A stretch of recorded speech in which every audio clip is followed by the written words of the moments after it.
Today, what I want to talk about is the situation of dealing with severe overlap where you just can't use COSY to trace your way through a spin system.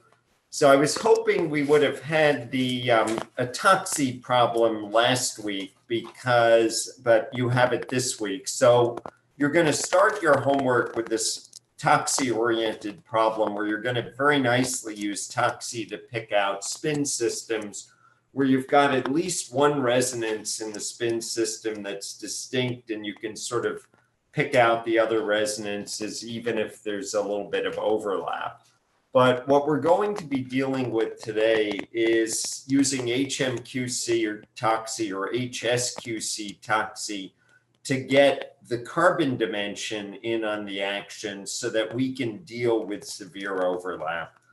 And sort of to review, if we think of, say, the COSY technique, where we usually are able to walk our way through spin systems, we might walk from one CH to the next and to the next. And by comparison, so this is COSY. By comparison, in TOCSY, we get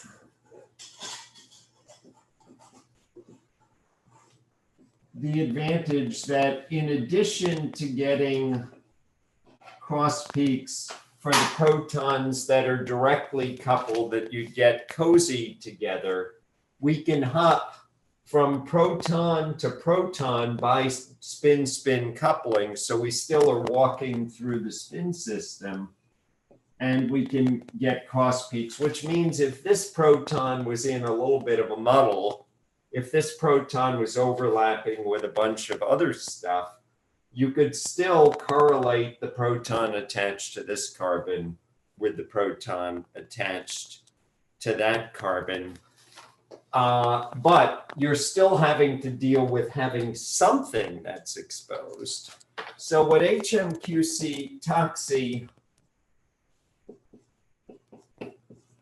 and these are just slight variations in pulse sequence. It's not that different in terms of what they do from a practical point of view. The example that I'll be using in today's class is HMQC TOCSY. I think the homework may be HSQC TOCSY. Anyway, what we're going to do with these two complementary techniques is get the dispersion. So it's sort of like TOCSY, but with the dispersion of the carbon dimension.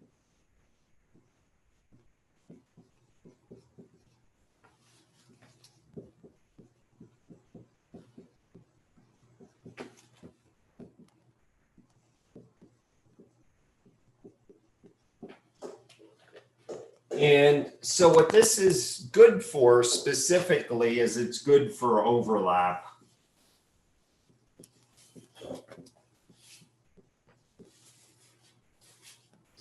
And you're going to have two examples. So we implemented this in the course in 2011. I had started teaching about it, I think, in 2004, and it really was a wonderful TA, like James, somebody who really brings tremendous ideas to the course, who finally got this up and running on the spectrometers. And so we're going to have two problems this week where you get to take advantage of this, and that will be the fourth and fifth homework problem, where there's some moderate to severe overlap, and it's going to really help you pick out the spin systems.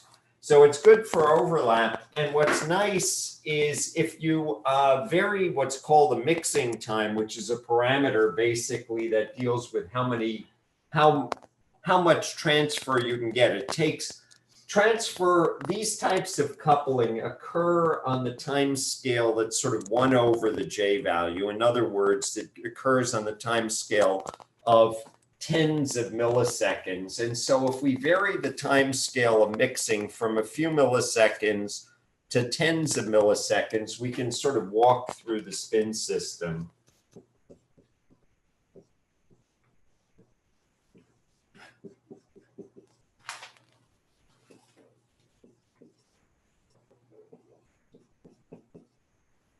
say by varying the mixing time.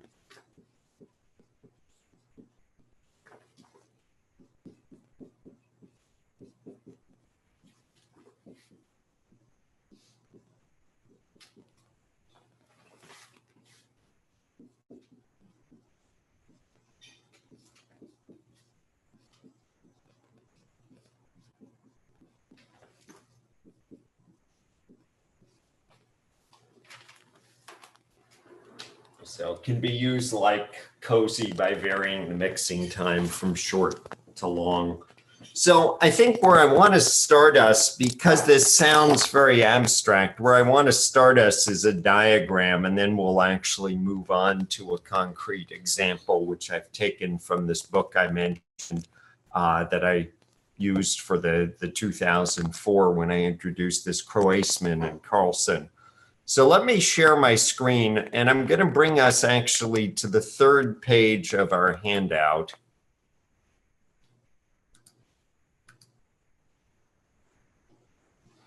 So this is the third page of the handout.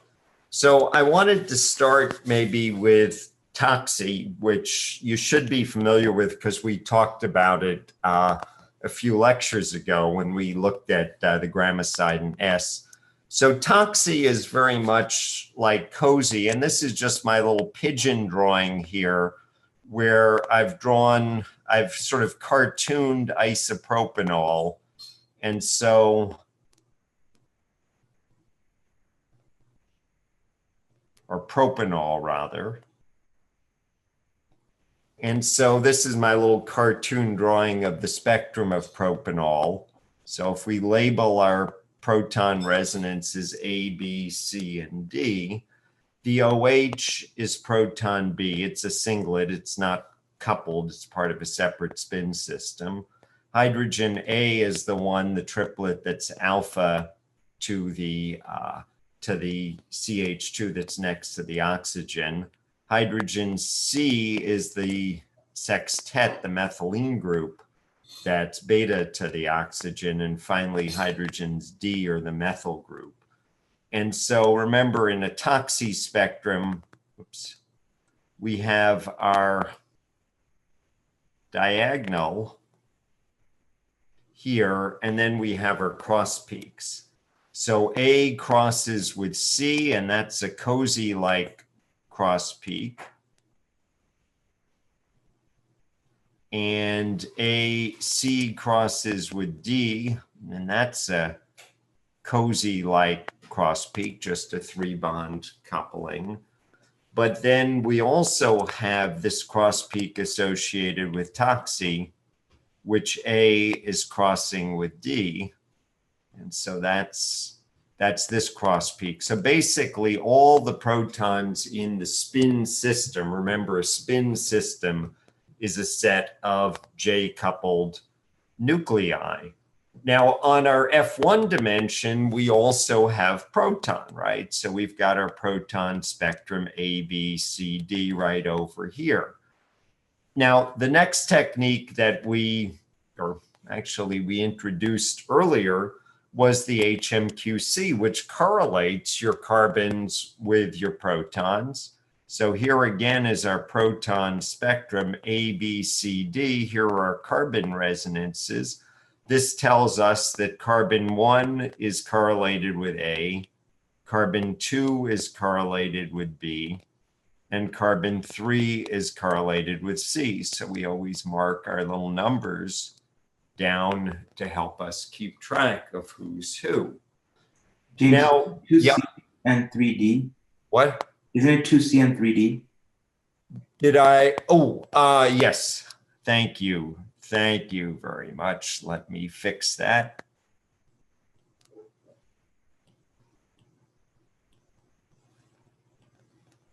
So 2C and 3D. Thank you very much. All right. So in HMQC TOCSY, we get sort of both of these features within a spin system now. Here are our carbons, and here are our protons. So in the F1 dimension, we have carbon. In the F2 dimension, we have proton.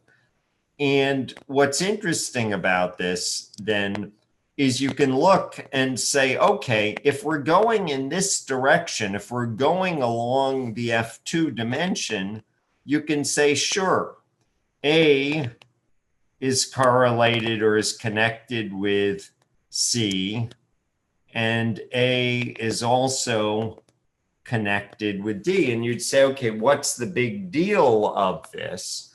But the really big deal is that we can also go along the carbon track. So we can also say that 1A is correlated with that the protons on 1 connect to the protons on 2 and to the protons on 3. And if we vary the mixing time, we can do this sort of stepwise. So that's with a longer mixing time, because we wouldn't know, okay, is 1 connected directly to 3? But you can do that over here with a short mixing time. And the first cross peak that comes up is 1 to 2. And then here we've got 2 to 3. And if we continue now, this peak will come in here with a longer mixing time. And that's going to be what really helps us out. And I'll show us that in a real example, which I took from this Croasman book in just a second. Any questions at this point? Because I know this introduction has been a little bit on the abstract side.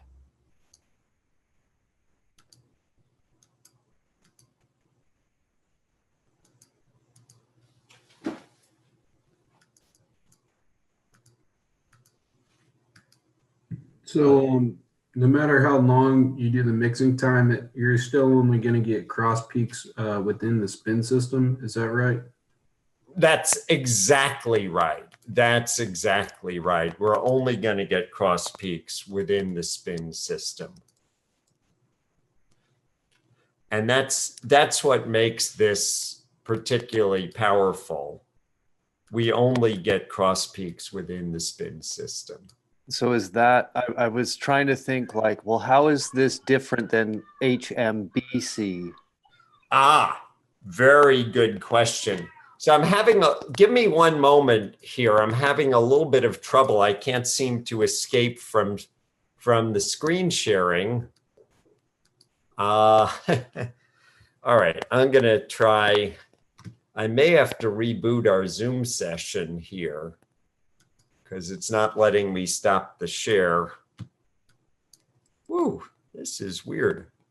Give me one moment and we're going to get back to that question, because it's a very important question that you're asking.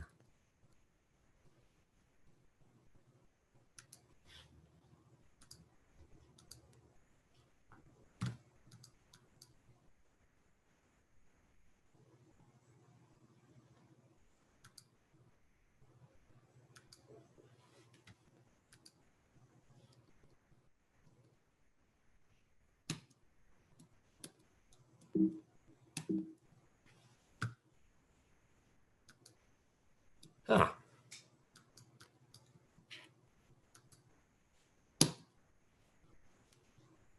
All right, I'm trying not to have to quit, but I may end up having to quit Zoom here in order to bring you back. Can you see my whiteboard now? What do you see right now? Do you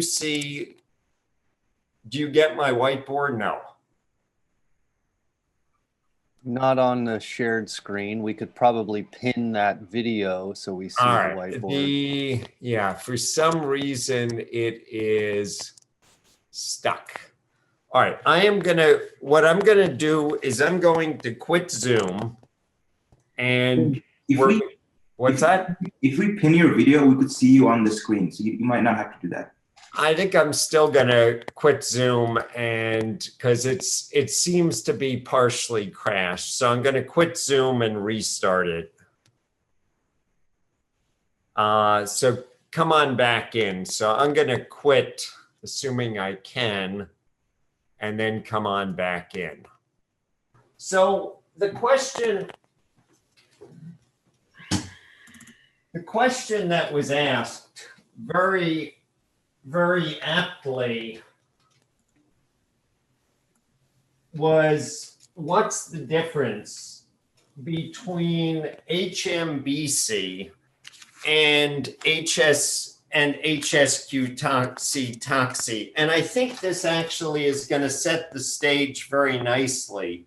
So let me show you first a molecule, and then, because this will be the basis for the current example, and I'll use that to illustrate the point. So here's the molecule that's going to be our reactant in the problem that we're about to see. So the molecule that's going to be our reactant is called bromomalleol. It's a natural product, probably a marine natural product because it contains a halogen in it.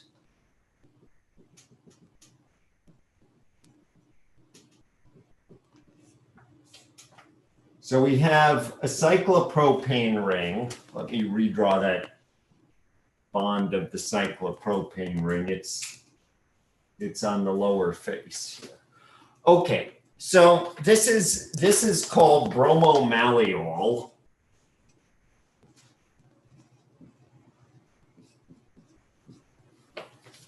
And I'll use this to illustrate the example of the difference. So in TOCSY or in HSQC TOCSY, we can walk our way through this spin system. In other words, we need this hydrogen to trace to these two hydrogens to trace to these hydrogens, even though we're going to be going through the carbon-13 dimension. In the case of HMBC, you don't need any hydrogens. So sure, we'll get an HMBC cross peak between these CHs and this carbon, or at least we will most likely, but we have to have hydrogens for an HSQC TOCSY. In HMBC, this methyl group that's isolated won't give any cross peaks with HSQC TOCSY, but it will give a cross peak with this carbon, and this carbon, and this carbon. So it's different because this is going, the HMBC is going through the carbon-hydrogen couplings. The HSQC TOCSY is only going through the hydrogen-hydrogen coupling. So that's the key difference. And what that means is that this technique shines for elucidating spin systems when you have severe overlap. And that's what today's example is going to be about. So this molecule, this compound, was left in an NMR tube in the fridge for 18 months in deuterochloroform. And what happens is chloroform oxidizes to give acid, to give catalytic amounts of H+, or more specifically D+, but it's a catalytic amount. So basically you get a chain reaction, a catalytic reaction that's driven by H+. And this molecule underwent diisomerization to an isomer with 5 CH2 groups.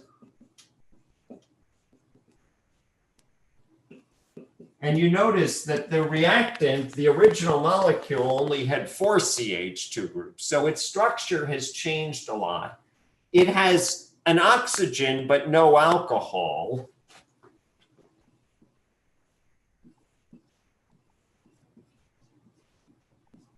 And so the researchers ended up wondering what they had. And the problem we're going to see is that the spectra overlap severely. So I want us to take a look, and we'll start with the spectrum of this. Hopefully I can do this time with the handout without things going kablooey in Zoom.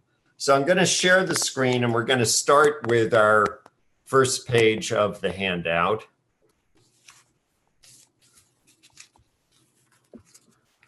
All right, so this is the HMQC spectrum of the molecule, and I want to show you what a mess the proton spectrum is on the F1 dimension.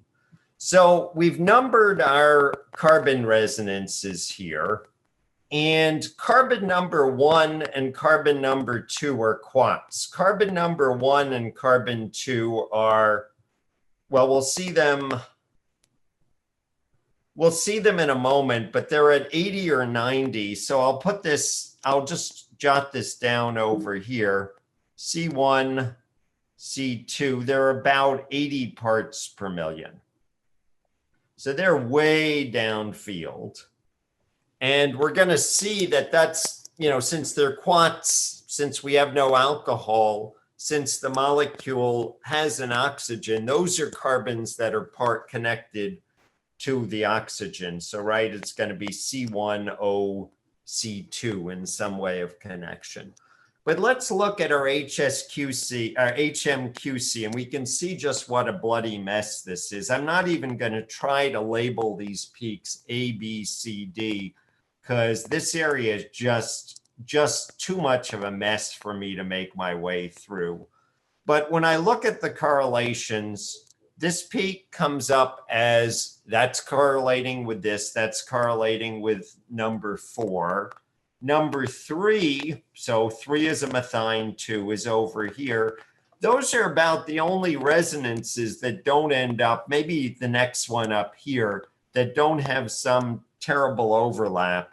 So number 5 ends up over here, but we see there's another one over there. That's number 8 that's over there. This is kind of okay. These guys are correlating to 10. If we continue under this mess here, we can see, okay, we've got 14 over here. And we've got, it looks like 12 is right in the middle. I'm going to zoom in just a little bit to facilitate my writing. And we're going to see in a moment, we just can't make our way through the COSY. Under this mess here, we have 8 and 7 are giving cross peaks here. Over here, it's actually not too bad. We've got 4 singlets for methyls. We've got 9, we've got 11 correlating over there. Here we've got 15 and 13 giving rise. There are 2 singlets that are very close to each other. Here and here we've got number 7 is under number 8, and number 7 shows up here. So this thing is just a really crowded proton spectrum. If we go to COSY and we try to take our spin systems and work out our spin systems, because normally I say, okay, you go ahead next to the COSY and you try to walk your way through the spin systems, and then you try to use HMBC to put the pieces together. But we go to the COSY spectrum here on the next page, and it's just a mess, right? I mean, this was 4, this was 10, this was 10, this was 8 and 5 lumped on top of each other, 14 and 12 and 14. And then over here, we had 8 and 7 lumped on top of each other, and 3. And then we had 9 and 11 as the singlets, which we don't need to worry about yet. And we have 12, and we have 15 and 13 over here as the singlets. And then we have 7. And we try to make our way through this COSY, and we can start to see a cross peak here. So we can at least say, okay, 4, which is a methine, is crossing with 10, right? So at least we can make some sort of correlation here. Then if we come over here and we say, who does 10 cross with? 10's diastereotopic.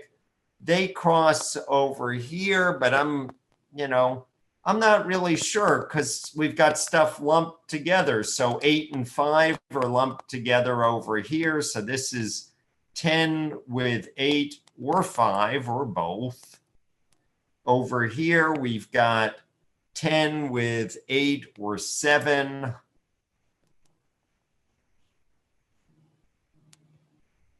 Or both. So I really end up lost. Then maybe I could try to come in on number 3 and say, well, 3 is crossing with 8 or 5. But there's so much uncertainty here that the only thing I've really gotten out of here with any confidence is if I go back to my structure and I try to build up.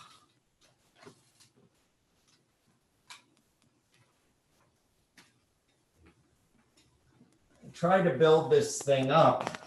The only thing I've really been able to take away is, yeah, C4H is crossing with C10H2. I think maybe it's 8, but it could be 5 or it could be 7 that I'm crossing with. So I'm in a little bit of a pickle over there and I haven't done very well. So I want at this point for us to take a look at the HMQC TOCSY. So I'm going to go back to the handout. And unfortunately, the way this is plotted, they haven't given us all the plots with various mixing times. All right, so, and I think I'll come right over here. So I think that's page, what are we on? I think it's 5 of your handout. So they give us a plot with a 14 millisecond mixing time. And we can start to see what's going on now a little bit better over here. Because if we look at this, with the 14 millisecond mixing time, you can say, okay, if we just move along the H1 dimension, right, this is this whole mess that we had before, right? This is 4, and this is 10, and this is 10, and we continue. You could say, okay, we walked from 4 to 10, and you'd say, all right, what's the big deal? We're still going to end up in this muddle of protons over here if we continue to walk. But we get something else new when we start to walk along this dimension. When we start to walk along this dimension, when we walk along the F1 dimension, now we get completely unambiguous types of directions. So we go from 4 to 10 here, but then look over here when again we move on the F1 dimension. Now we unambiguously move from 10 to 8. So in other words, we've now set up that we have our C4H connected to the C10H2 connected to C8H2. And that starts to be really, really nice. And then over here, you look, this is right, this is number 3 over here. And now we're going from 3 to 5. There's another one coming up that I'll show you in just a moment. But here you can see this well-developed cross peak is taking us from 3 to 5. So we're starting to actually build up just by moving up and down the F1 dimension. So let me put in this new information that we've been able to get out of here. So in other words, now unambiguously, we've gone from C10H2 to C8H2. We had C3H, we've gone to C5H. H over here. So we're starting to build up the structure rather nicely. Now, I want to continue by varying the mixing time because that's where we're really going to have the ability to just walk through. And I want to show you what they've done over here for us. So I'm going to go back to our handout.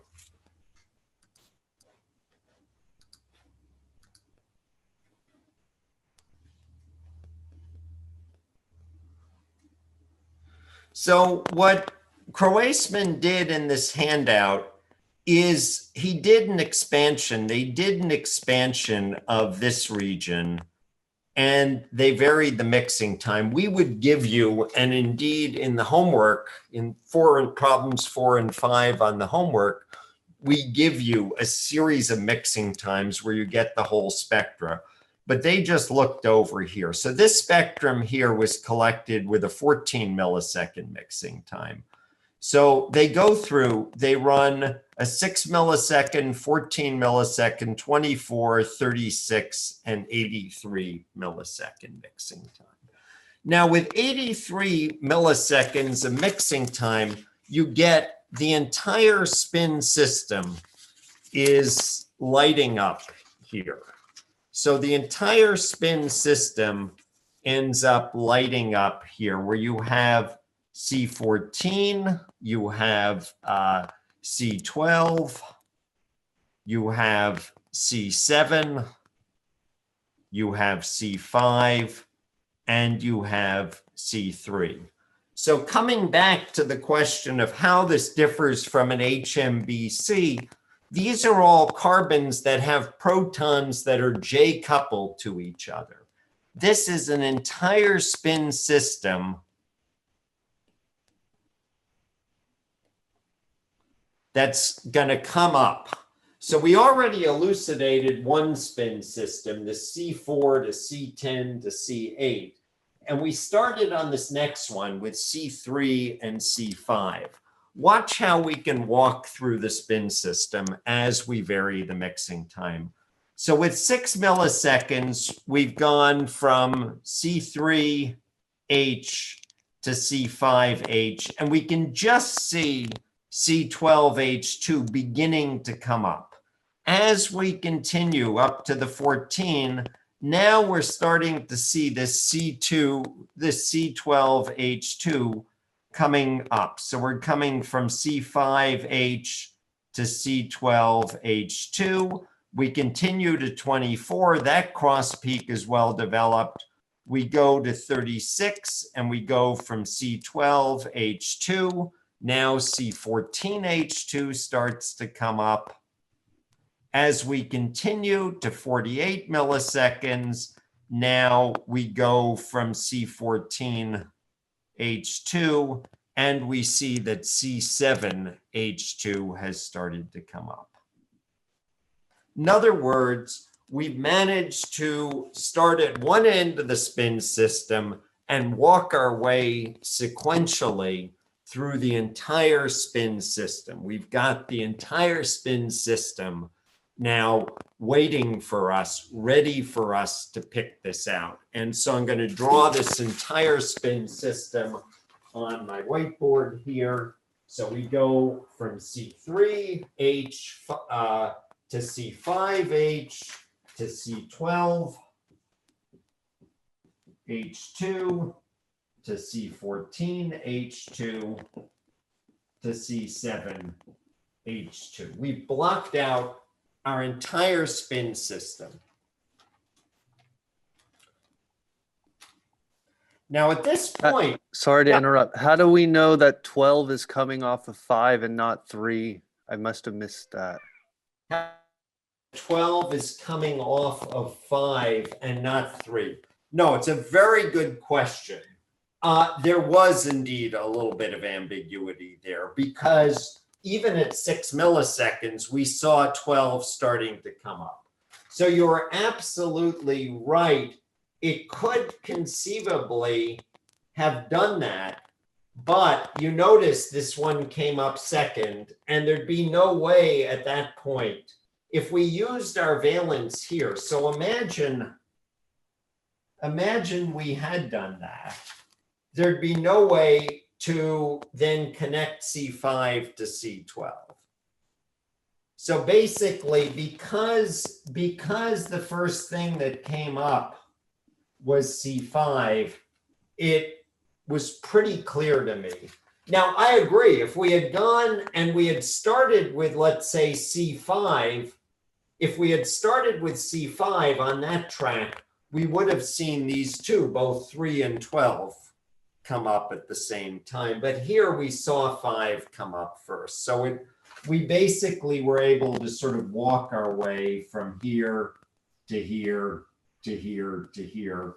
Okay. The system. Okay. Thank you. So that's really what we relied on to build up this spin system. But I agree, had we started in the middle, it would have been more confusing. Other questions at this point? All right. Now, if we're keeping score, at this point, we have the oxygen, the bromine, carbon 1 and carbon 2. And these are in the high 70s. These are both about 80 ppm. And we'll see that in just a second. They were cut off the expansion because they're quarks. These are going to be carbons that are connected to oxygen. We have C6, which is another quat, and then we have our isolated methyls, C9H3, C11H3, C13H3, C15H3. And so the next thing we're going to do is, now that we've built up our spin systems, we're going to use our HMBC to put the pieces together. And you know that the first thing I like to go for is the isolated methyls, because those isolated methyls end up being linchpins where they have to be connected to a carbon or heteroatom, but we know the methyls aren't connected to the oxygen. So they have to be connected to our quat carbons because they have no J coupling. They're all singlets. So they have to be connected to these C1, C2, and C6 carbons. So I'm going to give us an expansion of the HMBC at this point.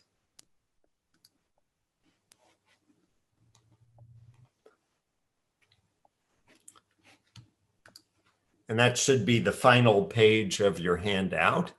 So here's our expansion of the HMBC. So they've given us some tracks here. They've given us C3H, which we can use, but I'm going to start off of the isolated methyls, and I'm going to start with the low-hanging fruit. So here's C9H3, here's C11H3, and then it gets a little more complicated because this is C13H3, and this is C15H3, and they're very, very close to each other.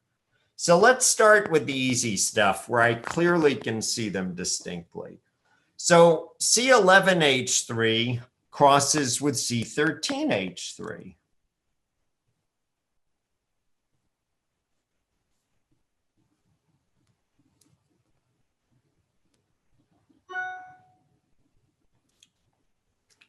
And C11H3 crosses with C5H.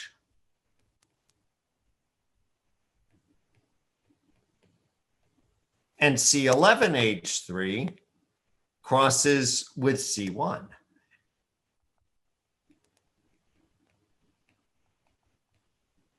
And that's useful because at that point we've got some nice information. So let me put that on our whiteboard here. So C5 is crossing with C11, and we know that they're not directly connected to each other because they're not J coupled. And we also know that we're connected to C1 because C1 is a quat carbon. So here's C11H3, here's C1. C1 is way downfield. It's down at 81, 82 parts per million. So that's connected to an oxygen. And C11 is crossing also with C13. So we're using the HMBC to sort of give us a linchpin here to put together this piece of the molecule. This is what we like to do with HMBC. So let's continue over here. And I'm going to share my screen again. We'll consider another HMBC track. Now remember, HMBC is picking up 2 and 3 bond CH coupling. So let's go for another piece of low-hanging fruit. We'll go for the track associated with the C9H3. So C9H3 is crossing with C8H2. And C9H3 is crossing with C3H. And C9H3 is crossing with C2. And so we get those 3 cross peaks off of that. So let's go ahead and put that in. Now C2 was at about 77 or 78 parts per million. So it's also connected to an oxygen.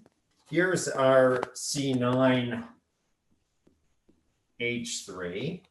C2, it's also crossing with C3H, and it's crossing with C8H2. So those were our 3 cross peaks that we picked up off of C9H.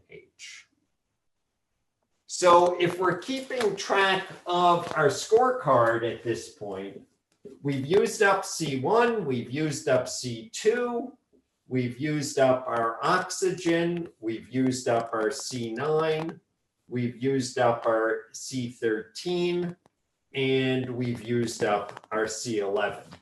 So all that's left for us is the bromine. And carbon 4 is pretty downfield, so it's probably going to be on there. And that methyl 15 and C6.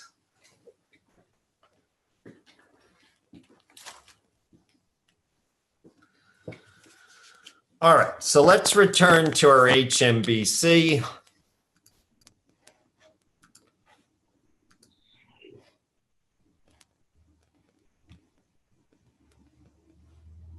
Now, our 2 methyls are really, really close together. Our C13 and C15 is very, very close together. But we've taken all of our cross peaks off. We already know all of our cross peaks for C13 are going to be accounted for because we know we've placed C13 because it crossed with C11. And here's the complementary cross peak where C13 is crossing with C11H3. And every other cross peak we can already sort of account for. So this is C13. I'm going to just zoom in here. This is C13H3 with C5H. And this is C13H3 with C1. Right, because we have the same peak over here, and we have the same peak over here, we basically can account for those. Now, every other peak that we need to account for, we can now account for off of C15. So, for example, here, we can see that C15H3 is crossing with either C7H2 or C6. And it's actually going to be crossing with both because we know it's isolated. We know it's a quat, it's got to be on a quat to be isolated. I'll show you that in a moment. If we continue, we can see over here C15H3 is crossing with C4.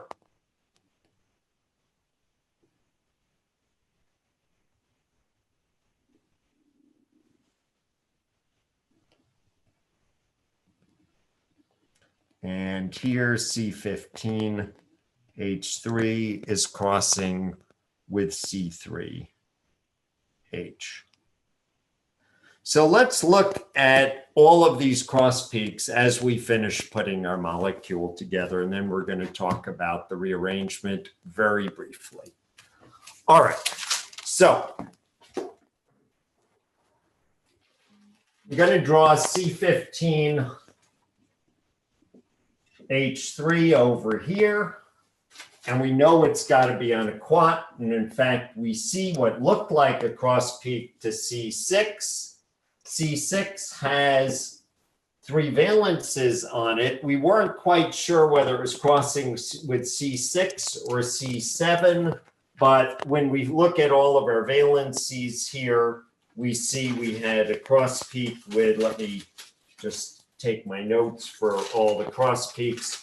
We had a cross peak with C4. Since the methyl group can't be directly on C4, the methyl group is connected to it through C6. We see a cross peak with C3. Again, since it's not directly connected with it, it's got to be connected through C6.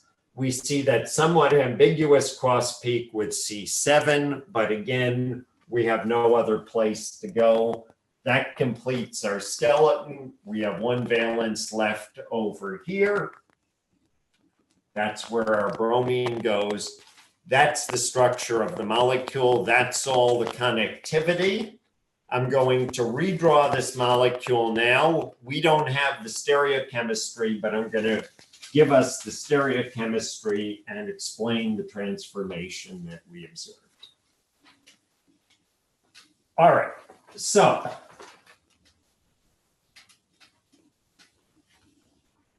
the molecule, the reactant molecule was a transdecalan.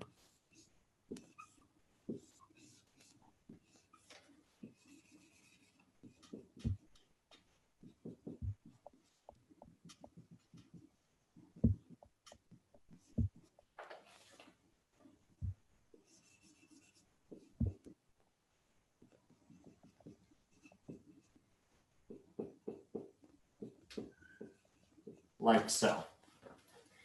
And this molecule was treated with acid, adventitiously or inadvertently treated with acid.